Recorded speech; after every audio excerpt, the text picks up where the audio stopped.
कुछ दिनों से मध्य प्रदेश के पूर्व सीएम कमलनाथ और उनके बेटे नकुलनाथ के भाजपा में शामिल होने की अटकलें लगाई जा रही हैं।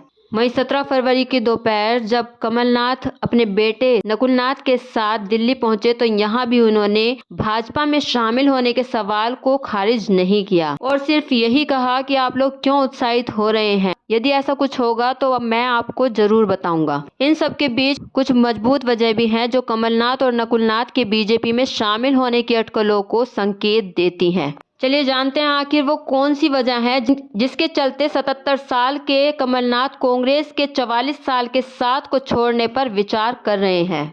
आपको बता दें कि 1984 में हुए सिख विरोधी दंगों में कमलनाथ के खिलाफ कार्रवाई की मांग वाली याचिका पर कोर्ट ने एसआईटी से स्टेटस रिपोर्ट मांगी है। वहीं 23 अप्रैल को अगली सुनवाई होनी है। वहीं 354 करोड़ के बैंक फ्रॉड के मामले में कमलनाथ के भांजे रतुल पुरी और उनके परिवार के सदस्यों के खिलाफ प्रवर्तन निदेशालय ने 2020 में prevention of money laundering act के तहत केस दर्ज किया है। इस मामले में ईडी ने रतुल को गिरफ्तार भी किया था।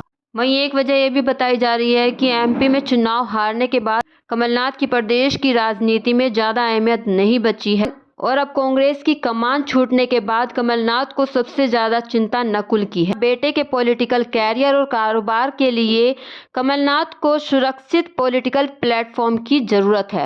आपको बता दें कि इसका एक कारण ये भी हो सकता है कि कांग्रेस की राष्ट्रीय कार्य समिति की बैठक में एमपी की हार का ठीकरा कमलनाथ पर फोड़ा गया। वहीं कमलनाथ की जानकारी के बिना मध्य प्रदेश कांग्रेस कमेटी में जीतू पटवारी को अध्यक्ष बनाया गया। कमलनाथ के अध्यक्ष रहते जीतू पटवारी कांग्रेस में साइड लाइन में रहे। आपको बता दें कि कमलनाथ ने सार्वजनिक तौर पर ऐसा कभी बयान नहीं दिया, लेकिन उन्हें जानने वाले कहते हैं कि पार्टी हाईकमान के रुख से भी वे नाराज हैं। आपको बता दें कि कमलनाथ की पहचान कांग्रेस के दिग्गज नेताओं में रही है, लेकिन एमपी की हार के बाद उनका रुतबा दिल्ली से लेकर एमपी तक में कमजोर हुआ है। इस वजह से भी कमलनाथ बीजेपी में शामिल हो सकते हैं। आपको बता दें कि 17 फरवरी को कांग्रेस नेता दिग्विजय सिंह ने भी इस बात को खारिज करते हुए कहा कि मेरी कल रात ही कमलनाथ जी से बात हुई है और उनका ऐसा कोई इरादा नहीं है। वही सवाल यह है कि अगर कमलनाथ और नकुलनाथ कांग्रेस पार्टी नहीं छोड़ रहे हैं तो नकुलनाथ ने अपने ट्विटर अकाउंट से कांग्रेस का नाम क्यों हटाया? क्यों वे अचानक 17 फरवरी के दोपहर छिंदवाड़ा से दिल्ली पहुंचे? इस तरह के संकेत तो कांग्रेस पार्टी के और बड़े नेताओं ने भी दिए हैं जो कि कांग्रेस पार्टी को छोड़कर बीजेपी में शामिल हो गए हैं।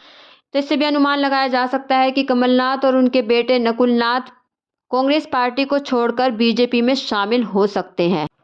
तो क्या कमलनाथ कांग्रेस के साथ अपना 44 साल का साथ छोड़कर दूसरी पार्टी में शामिल हो जाएंगे? तो इस पर क्या है आपकी राय? कमेंट बॉक्स में लिखकर हमें ज़रूर बताएं।